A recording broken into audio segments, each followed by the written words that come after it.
কি নিয়ে press meet? আহ, আমরা ইসলামপুর থানায় একটা ইনফরমেশন পাই আজকে কি একজন যুবক আর যুবতী ওনাদের মাথা নেড়া করা হয়েছিল বলে। তো ওই ইনফরমেশন বেসিসে আর কিছু ভিডিও আমরা পেয়েছিলাম। তো ওই বেসিসে যে আসামি আছে একজন, ওকে ডিটেইন করা হয়েছে। আর একটা আমরা কমপ্লেনও নিয়েছি। আহ, যে ভিকটিম আছে, ভিকটিমের পাশ থেকে আমরা কমপ্লেন পেয়েছি। কি কারণে নেওয়া হলো?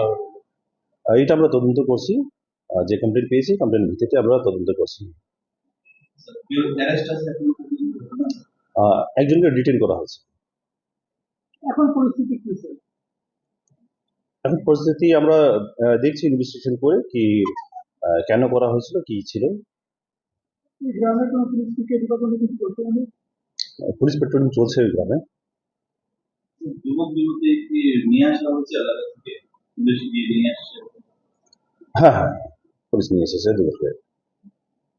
স্যার, ঘটনাটা তো মোবাইলে ভাইরাল হয়েছে রীতিমতো সোশ্যাল মিডিয়াতে। তো আপনারা কোথেকে তথ্যটা পেলেন? সোশ্যাল মিডিয়ার মাধ্যমে নাকি পুলিশকে কেউ ইনফর্ম করেছিল এই বিষয়টা নিয়ে? পুলিশকে ইনফরমেশন করে আর আমরা যে ভাইরাল ভিডিও আছে ওখান থেকে আমরা পেয়েছিলাম।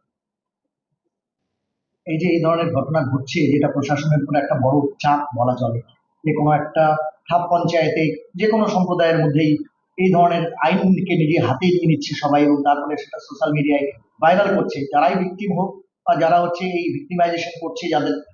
তো আপনারা পুলিশ কি ভাবছেন এটা নিয়ে? এগুলো কি ঠিক? এটা তো কোনো সময় ঠিক না।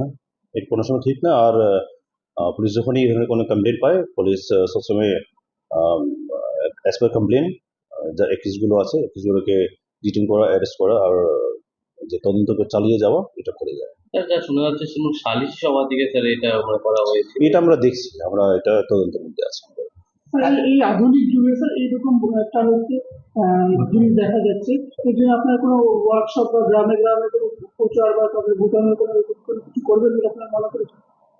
আমাদের বিভিন্ন সময় আমরা অ্যাওয়ারনেস ক্যাম্পেইন গুলো করি বিভিন্ন বিষয় নিয়ে। আর তার মধ্যে এই ধরনের বিষয়গুলো আমাদের সবসময় থাকে।